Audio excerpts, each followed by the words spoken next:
Hi students, welcome to Karthikeyan academy. మీరు union public service కమిషన్కి prepare అవుతున్నట్లయితే మన టార్గెట్ ఐఏఎస్ 2025 బ్యాచ్ అనేది ఏప్రిల్ మొదటి వారం స్టార్ట్ అవుతుందండి. దీంతో జనరల్ స్టడీస్తో పాటు ఆప్షనల్ పేపర్ కూడా అందించడం జరుగుతుంది. ఎవరైతే అభ్యర్థులు ప్రిపేర్ అవుతున్నారో మన Karthikeyan academy phone number call చేసి మీకు రిజిస్ట్రేషన్ ఫినిష్ చేసుకోండి. 9000224778. All the best. Hello everyone, welcome to Karthikeya IAS Academy. So today we are going to discuss current affairs analysis. So the first topic is bail in accordance with UAPA. Here UAPA in the sense Unlawful Activities Prevention Act.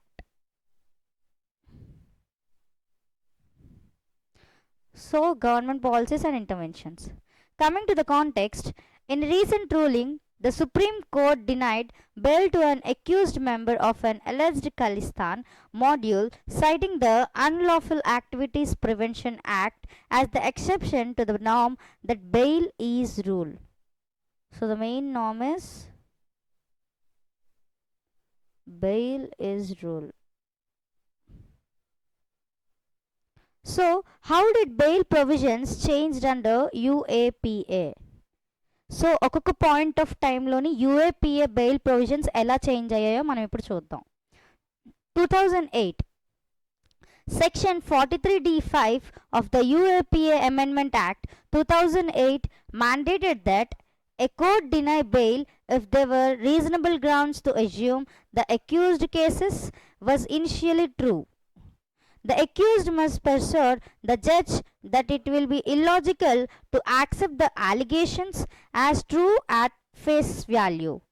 Within the context of UAPA, the fundamental tenet of criminal law that one is innocent until and unless proven guilty is modified by placing this duty on the accused.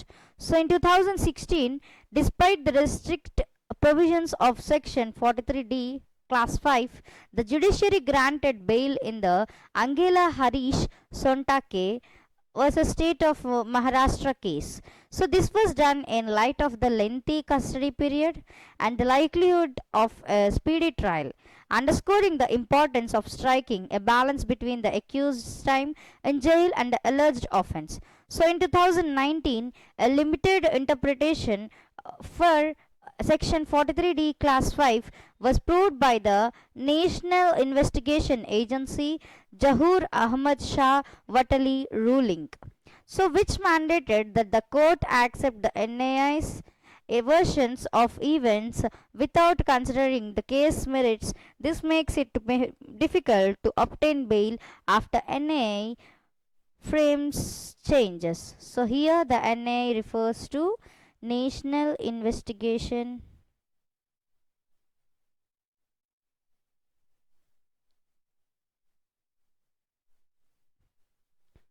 Agency.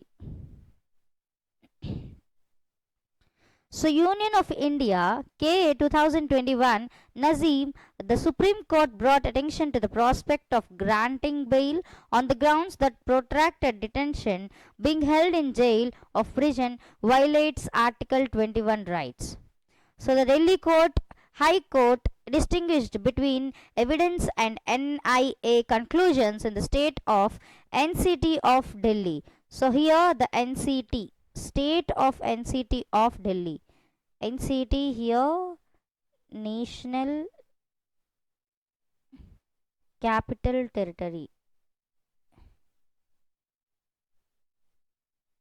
So here the State of National Capital Territory of Delhi, Devangana Kalita case resulting in bail being granted based on the NIA's inability to prove a prima facie case. So in 2023, the Supreme Court stressed the need of evidentiary analysis in the Vernon Gonsalves State of Maharashtra case, departing from the earlier Vatali decision regarding the prima facie true standard for granting bail.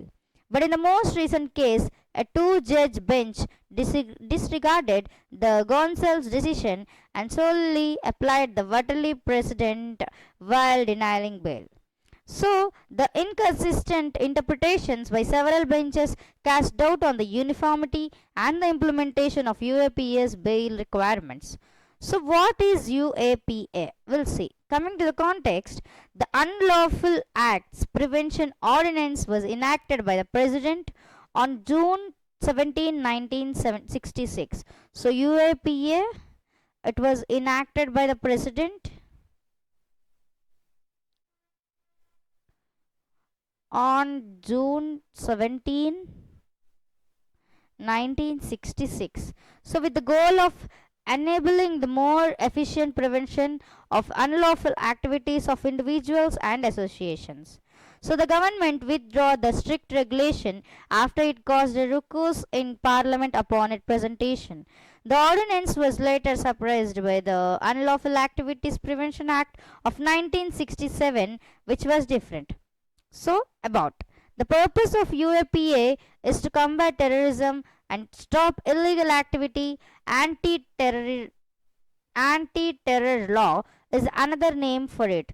So, another name for UAPA. Another name is anti-terror law. So, unlawful activities are described as that respect or cast doubt on India's sovereignty and territorial integrity, as well as those are encourage the cession or succession of any area of the country. So, the UAPA gives the National Investigation Agency the authority to look into and prosecute cases across the country.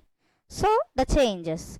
It was amended several times in 2004, 2008, 2012, and most recently in 2019. The most recent modification expanded the provisions pertaining to cyberterrorism, individual designations, property confiscation, and financing of terrorism. So, these changes were in 2004, 2008, 2012, and also 2019. So these were the provisions pertaining to cyber terrorism, individual designation, property confiscation, financing of terrorism. So associated concerns, law conviction rate. So during 2018 and 2020, 4,690 people were detained under the UAPA, yet just 3% of these people were found guilty. Subjective interpretation, because the scope of prohibited actions is so broad, it is open to subjective interpretations and could be abused against certain individuals or organizations based on their identity or ideology. So, the limited judicial scrutiny, the 2019 amendment raises questions about due process of law and possibility of arbitrary designations by giving the government the authority to label anyone as terrorist without any judicial scrutiny.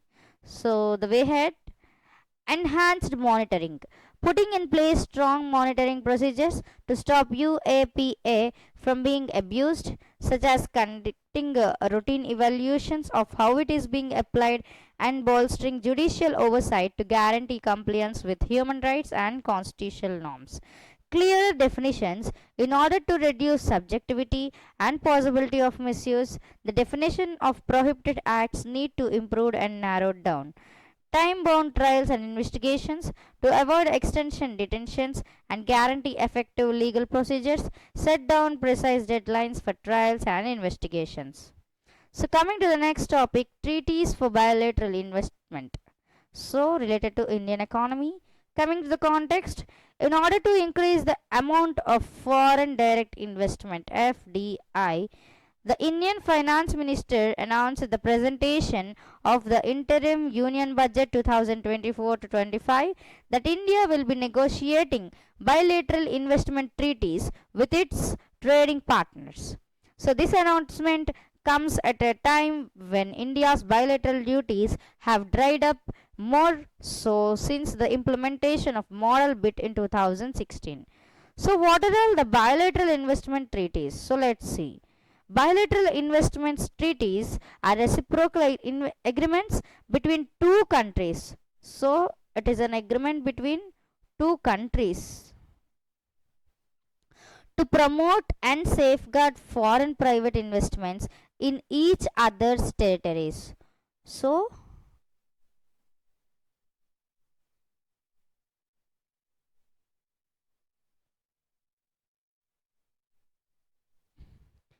So here the bids is to promote and to safeguard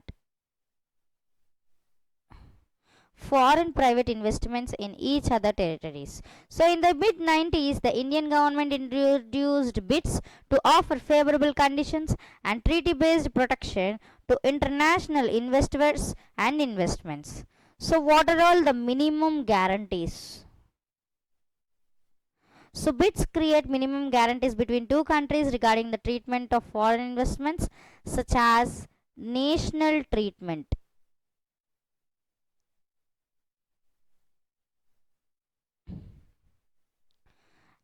and fair and equitable treatment.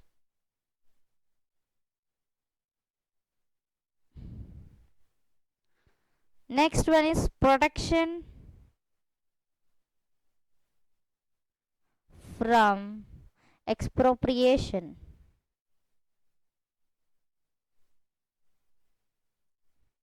So coming to national treatment, treating foreign investors at par with domestic enterprises. Fair and equitable treatment in conformity with international law. Protection from expropriation, limiting each country's power to take over foreign investments in its jurisdiction. So arbitration under bids. So bids often provide a framework for addressing disputes between investors and the country of investment. The most preferred from settling such conflicts is arbitration. When parties agree to have their disagreement handled by a neutral person, the arbitrator, instead of going to the court. So in the past, the first bid signed by India was with the UK in 1994. So the first bid signed by India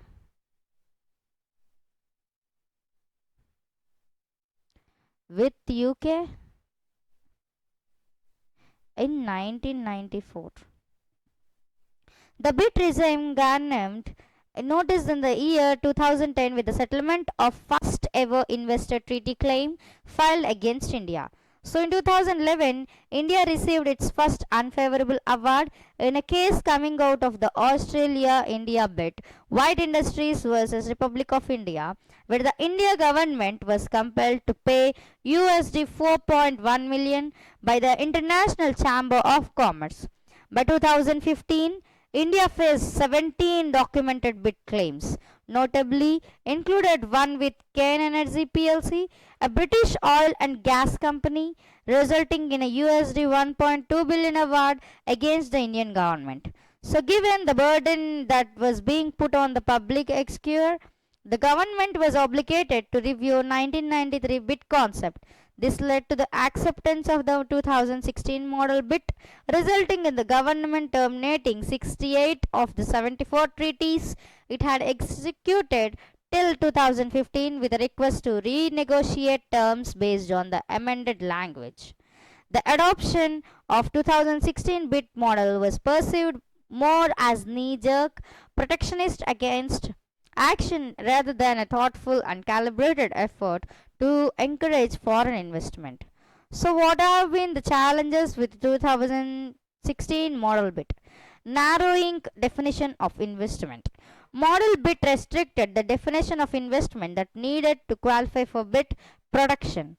Model bid suggests that India proposes a restrictive enterprise based definition for investment whereby only direct investments are protected under the treaty. Besides this, the definition of investment in the model bid also compromises a negative list which eliminates portfolio investments, interest in debt securities, intangible rights, etc. from the definition of investment. Thus, the new definition does not take into account growing scope for foreign investments in the present era of globalization and liberalization. So, exhaustion of domestic remedy clause. Model bit incorporates a paragraph mandating exhaustion of domestic remedy prior to beginning international arbitration procedures. The 2016 model bit stipulated that an investor must exhaust local remedies before taking recourse to international arbitration. This definitely does little to promote confidence in international investment. So, impact on FDI. The difficulties in renegotiating conditions with other countries have also contributed to obstacles in recruiting FDI. FDI equity inflows in India decreased 24% to USD 20.48 billion in April to September 2023. So the total FDI, which comprises stock inflows, reinvested earnings, and other capital, dropped 15.5% to USD 32.9 billion during the period under review versus USD 38.94 billion in April 2022. So, wide discretionary powers to host state. The pact contains a language protecting fair treatment of investments, barring both parties from using measures that are plainly abusive or violate due process. However, what is the criterion of assessment of infringement due process is not established. Further, Model Brit provides that if host states finds the alleged breach under the bit is a subject matter of taxation at any point in time, the decision of the host state therein shall be non-justiciable and exempt from review by an arbitral tribunal. So the model bit simplistically presupposes that a foreign investor shall have entire faith in domestic court interpretations and systems. This might potentially grant considerable power to the host state to unilaterally exclude any matter from the jurisdiction of a tribunal solely by declaring that the action in question relates to revenue. So, the way ahead, India can reassess its bit regime to ensure it fits with the global best practices while balancing the interests of both international investors and the domestic economy. This may require including rules of a fair and equal treatment, most favored nation status, and effective dispute resolution systems. The recommendations proposed by the Parliamentary Standing Committee on External Affairs in 2021, such as promoting pre arbitration consultations and negotiations, should be adopted to ease the speedy resolution of disputes and ensure effective representation in investor state disputes. India should engage in creating local competence in the field of investment arbitration to increase its capacity to handle investor state conflicts effectively. This can require training professionals and legal experts as well as developing specialized organizations for investment arbitration. India should adopt a progressive approach to bids that balances the requirement for investor protection with the imperative of regulatory sovereignty. This may require combining provisions that encourage sustainable development, environmental preservation, and social welfare with investor rights. So, coming to the next topic, development and promotion of jute industries, government policies and intervention. Coming to the context, recently the Standing Committee on Labor, Textiles and Skill Development has presented the 53rd report on development and promotion of jute industry. So, what are the key highlights of the report? Let's see. Potential of jute industry. So, the jute industry occupies an important place in the national economy of India. So మనందరికీ తెలిసినట్టే jute industry అనేది మన national ఎకానమీలో చాలా important place అనేది occupy చేసింది. It was one of the most major industries in the eastern region, particularly in the West Bengal. So as we all know, major industry in the eastern region, West Bengal. Jute, the golden fiber. It's a golden fiber. Meets all the standards for safe packaging in view of being a natural, renewable, biodegradable and eco-friendly product. So మనందరికి తెలిసినట్టే jute అనేది safe మనకి and natural, renewable, biodegradable and eco-friendly product. So India has major share of jute production in the world. India is a major player in global jute production, contributing 70% of the world's jute output. So 70% of the world's jute output. The jute industry directly employs approximately 3.7 lakh workers, with around 90% of the production consumed domestically. About 73% of the jute industries are concentrated in West Bengal. Out of 108 composite jute mills, 79 are in West Bengal. So West Bengal loni 79 mills అనేవి ఉన్నాయి out of 108. So production and export data 2022 to 23. In the fiscal year 2022 to 23, the production of jute goods reached a significant milestone, totaling 12,46,500 metric tons. Exports of jute goods surged to 1,77,270 metric tons, constituting approximately 14% of the total production. This represents a remarkable 56% increase in exports compared to figures recorded in 2019 to 2020. The rise in exports can be attributed to several factors, including increased demand for environmental friendly and sustainable products worldwide. India is imported 121.26 thousand metric tons of raw jute during the same period. So the importation primarily stems for the preference for high quality jute from Bangladesh, which is utilized in manufacturing of value added products. The top exports markets for jute goods include a diverse array of countries such as USA, France, Ghana, the UK, the Netherlands, Germany, Belgium, Cote d'Ivoire, Australia, and Spain. So, what are the major challenges faced by the jute industry? High rate of procurement. Mills face a high rate of procurement, acquiring raw jute at prices exceeding their selling prices post processing. So, this is exacerbated by a evaluating procurement process involving middlemen or traders, increasing costs further. So the insufficient raw material. So despite efforts to boost jute cultivation, India still struggles with insufficient raw material supply, exacerbating procurement issues and affecting production capacity. So obsolete mills and machinery. The jute industry grapples with obsolete mills and machinery, necessitating technological upgrades to enhance efficiency and competitiveness. Fierce competition from synthetic materials. Jute contends with fierce competition from synthetic materials, which offer cheaper packaging solutions, impacting demand for jute products negatively. మనందరికీ తెలిసినట్టే synthetic materials అనేవి చాలా చీప్గా packaging solutions అనేవి ఇచ్చేస్తాయి, కాబట్టి jute products అనేవి demand అనేది తగ్గిపోతూ వస్తుంది. So furthermore, decreased demand in witness due to the availability of alternate fibers like mesta, diminishing the market for jute products. Labor issues and infrastructure hurdles. Labor issues plague the industry, particularly in West Bengal, with frequent strikes, lockouts, and disputes disrupting operations and adding to the instability.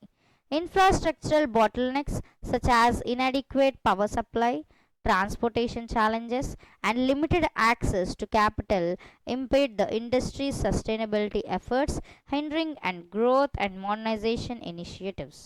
So, what are all the key facts about jute? Conditions required for jute cultivation. So, what are all the conditions for the jute cultivation?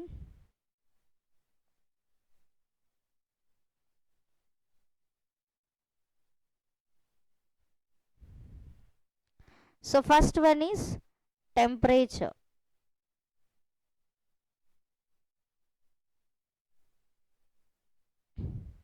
So the second one is rainfall.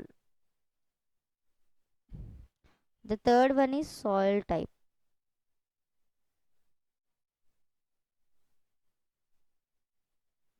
So the temperature should be between 25 to 35 degrees Celsius. Rainfall should be around 150 to 250 centimeter. And the soil type, well drained alluvial soil.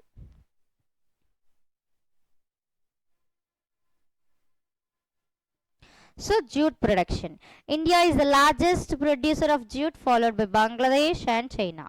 However, in terms of acreage and trade, Bangladesh takes the leading, accounting for 3/4 of the global jute exports in comparison to India's 7%.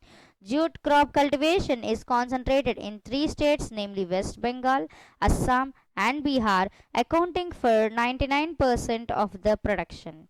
So, the jute production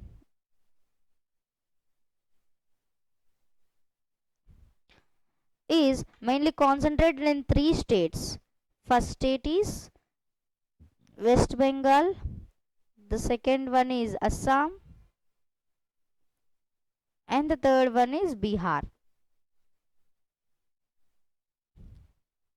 So it is mainly concentrated in eastern India because of the rich alluvial soil of the Ganga Brahmaputra delta. So why jute is mainly concentrated in eastern India? The answer is here, because of the rich alluvial soil of the Ganga Brahmaputra delta. So what are all the uses?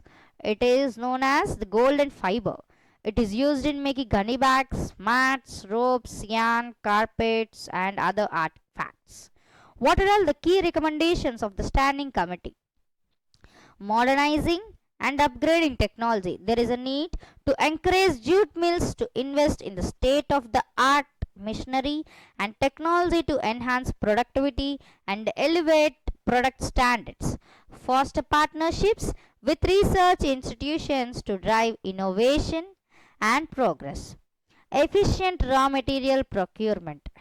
Streamline the process of acquiring raw material to minimize expenses, promote contract farming initiatives, and offer incentives to farmers to boost jute cultivation. Enhanced quality control and standardization. Reinforce quality controls protocols to maintain uniform excellence in jute products.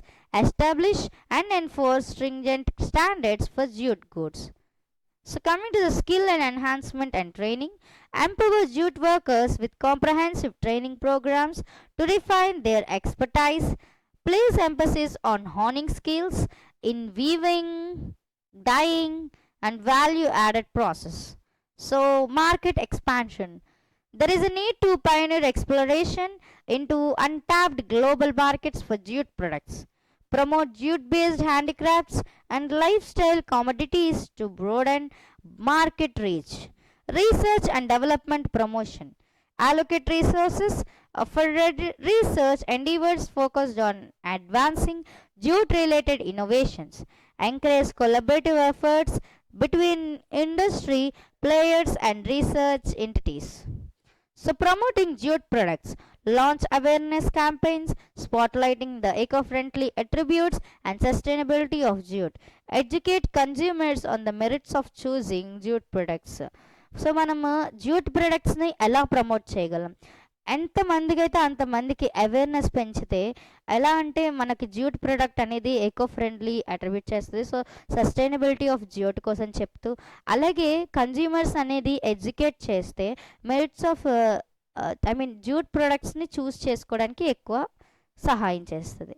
So coming to the policy advocacy, formulate policies that incentivize jute cultivation and value addition, extend financial assistance to jute mills for the adoption of cutting edge technologies. So what are all the government schemes related to the jute industry? Export Market Development Assistance, EMDA scheme. So the EMDA program initiated by the National Jute Board. So this program is initiated by NGB encourages manufacturers and exporters of jute products to participate in international fairs worldwide. It aims to promote the export of lifestyle and other jute diversified products. Jute packaging materials compulsory used in Packaging Commodities Act 1987. The act was enacted to ensure the mandatory use of jute packaging material in the supply and the distribution of certain commodities. The Cabinet Committee on Economic Affairs has extended mandatory packaging of 100% food grains and 20% sugar in diversified jute bags of the jute year 2023 to 24. Jute Geotextiles JGT. The Cabinet Committee on Economic Affairs CCEA has approved a technical textiles mission which includes jute geotextiles. JGT is one of the most important diversified jute products, so it can be applied in many fields like civil engineering, social soil erosion control, road pavement construction, and protection of river banks. So this jute textiles can be applied in many fields like civil engineering, soil erosion control,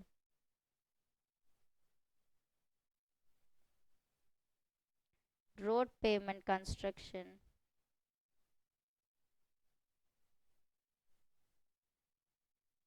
and for the protection of river banks.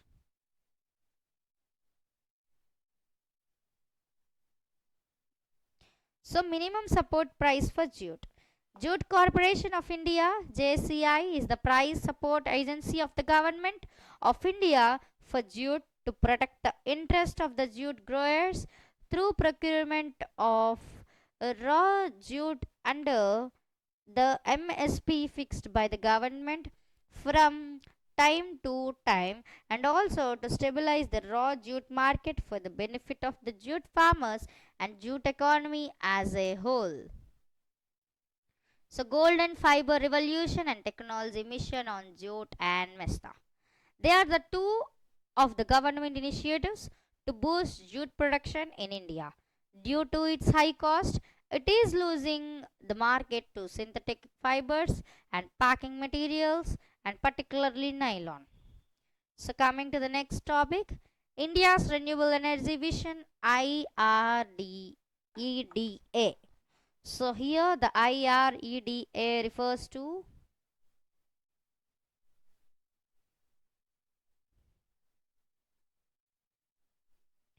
Indian Renewable Energy Development Agency. So coming to the context, recently the Indian Renewable Energy Development Agency addressed an international webinar organized by the World Bank, shedding light on India's renewable energy landscape and its ambitious targets to combat climate change while ensuring energy security. So let's see what are all the key highlights of IREDA's address at webinar. Huge invest to meet climate goals. So India's nationally determined contributions NDCs or its self-defined climate pledges under the Paris Agreement for the 2030 would require 30 lakh crore of investments. According to India's NDC goals, India's pledges to reduce emissions intensity of its GDP gross domestic product by 45% by 2030 from 2005 level, achieve about 50% of cumulative electric power installed capacity from non-fossil fuel based energy resources by 2030. The investment is required in manufacturing and capacity build-up for solar power, electrolyzers, wind and battery space, power transmission, green hydrogen, hydropower, waste to energy sectors. So, what is the elevation of rooftop solar sector? IRDA highlighted the significance of PM Surya Ghar Muft Bijli Yojana, a rooftop solar scheme.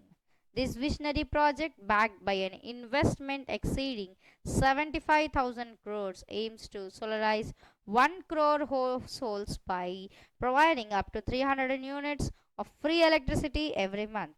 The scheme not only provides substantial benefits but also fosters awareness about renewable energy, contributing to India's ambitious goal of achieving net zero emissions by 2070 and energy independence by 2047. So, increase in energy demand. India's energy demand would increase significantly due to the ambitious plans of the government of the country, and maximum energy demand would be met through renewable sources. So, approximately 90% of this demand is expected to met through renewable resources. And until sufficient energy storage for renewable energy is achieved, thermal energy will also be developed alongside. So, what is IREDA? Let's see. IRDA is a mini Ratna company under the Ministry of New and Renewable Energy, MNRE. It was set up in 1987. So it was set up in 1987 as a specialized non-banking finance agency for the renewable energy sector. So here the IREDA plays a key role in renewable energy project financing, which gives confidence to the financial institutions or banks to lead in the sector. So thank you for watching the video. Please like, share and subscribe our channel. Thank you. మన Karthikeyan academy Visakhapatnam నుంచి both offline మరియు ఆన్లైన్లో APSC group 2 mains module అనేది మార్చి 4వ తారీఖు నుంచి ప్రారంభిస్తున్నామండి. అయితే admissions already మార్చి 1 నుంచి మొదలు పెట్టాము. సో ఎవరైతే అభ్యర్థులు ఏపీఎస్సి గ్రూప్ 2 మెయిన్స్ ప్రిపేర్ అవుతున్నారో వాళ్ళందరూ కూడా ఈ మాడ్యూల్ని పర్చేస్ చేసుకోవచ్చు. సో మా Karthikeyan academy phone number call చేస్తే ఈ మాడ్యూల్ డీటెయిల్స్ అనేది మీకు అందిస్తారు. అండ్ అతి తక్కువ ఫీ స్ట్రక్చర్లతో, అంటే ఏపీ మొత్తంలో మీరు తీసుకుంటే అతి తక్కువ ఫీ స్ట్రక్చర్ తోటి లైకమ్ రికార్డ్ మాడ్యూల్ని అంటే ఆఫ్లైన్ మాడ్యూల్ని ఒక సిస్టమాటిక్ ఆర్డర్లో అందిస్తున్నటువంటి సంస్థ మన కార్తికేయ. ప్రతి సంవత్సరం కూడా బెస్ట్ రిజల్ట్ని అందిస్తున్నామండి. ఎవ్రీ వీక్ స్కాలర్షిప్ టెస్టులు పెడుతున్నాము. అండ్ టెస్ట్ సిరీస్ కూడా అద్భుతంగా డిజైన్ చేసినటువంటి అంశం మాకు కనిపిస్తుంది. నా ఫీ స్ట్రక్చర్ చూస్తే మీకు ఏపీఎస్సి గ్రూప్ 2 మెయిన్స్ జస్ట్ 2999 అండి. సో దీంట్లో గొప్ప విషయం ఉంది. మీరు ఏపీఎస్సి కోర్స్ పర్చేస్ చేసిన తర్వాత మీరు క్వాలిఫై అవుతారు డెఫినెట్గా. సో క్వాలిఫై అయిన తర్వాత కార్తికేయస్ అకాడమీ నుంచి ఒక స్కాలర్షిప్ కూడా మీరు అందుకోవచ్చు. అండ్ ఈ కోర్స్ ప్రధానంగా ఆఫ్లైన్ మరియు ఆన్లైన్లో ఉంటుంది. లైకమ్ రికార్డింగ్ ఉంటుందండి. అండ్ ఈ 2999 వచ్చేసి only online live plus online విద్యార్థులకు మాత్రమే. ఆఫ్లైన్ ప్రైస్ మరి వేరే విధంగా ఉంటుంది. మీరు ఈ నెంబర్ కాల్ చేసి తీసుకోవచ్చు. టాప్ ఫ్యాకల్టీస్ ఉంటారండి కార్తికేయలో. హిస్టరీ కానవచ్చు, science and technology, geography, polity అన్ని సబ్జెక్ట్స్కి ఎక్స్పర్ట్ ఫ్యాకల్టీస్ ఉంటారు. And both medium Telugu and English medium ఉంటుందండి. అండ్ ఫైనల్గా సో టెస్ట్ సిరీస్ కూడా అద్భుతంగా ఇవ్వడం జరుగుతుంది. సో ఎవరైతే గ్రూప్ 2 మెయిన్స్ ప్రిపేర్ అవుతున్నారో వాళ్ళందరూ కూడా ఈ కోర్స్ని పర్చేస్ చేయొచ్చు. మన Karthikeya IAS academy mobile app కింద డిస్క్రిప్షన్ బాక్స్లో లింక్ ఇస్తామండి, మీరు డౌన్లోడ్ చేసుకోవచ్చు. అక్కడ గత సంవత్సర కాలం నుంచి కొన్ని సంవత్సరాల నుండి మంచి కంటెంట్ అనేది మీకు ఆర్డర్లో అరేంజ్ చేసి పెట్టడం జరిగింది. వాటిని మీరు ఫ్రీగా యాక్సెస్ చేసుకోవచ్చు. అలాగే టెస్ట్ సిరీస్ కూడా అక్కడ అవైలబిలిటీగా ఉంటుంది. అండ్ డిఫరెంట్ కోర్సెస్ కూడా దాంట్లో ఉన్నాయి. మీరు హ్యాపీగా చూసుకొని మీకు సబ్జెక్ట్ వైజ్ కూడా చాలామంది గ్రూప్ 2 మెయిన్స్ ప్రిపేర్ అయ్యేటప్పుడు 4 సబ్జెక్ట్స్ కనిపిస్తాయి. ఒకటి ఏపీ హిస్టరీ, రెండవది ఇండియన్ కాన్స్టిట్యూషన్, తర్వాత మీకు science and technology and AP and Indian economy. ఇలా సబ్జెక్ట్ వైజ్ కూడా అక్కడ పర్చేస్ చేసుకోవచ్చు. లేదు అంటే కంబైన్ సబ్జెక్ట్స్ కూడా సిలబస్ అంతా ఉంటుంది కాబట్టి మీరు పర్చేస్ చేసుకొని ప్రిపరేషన్ మొదలుపెట్టండి.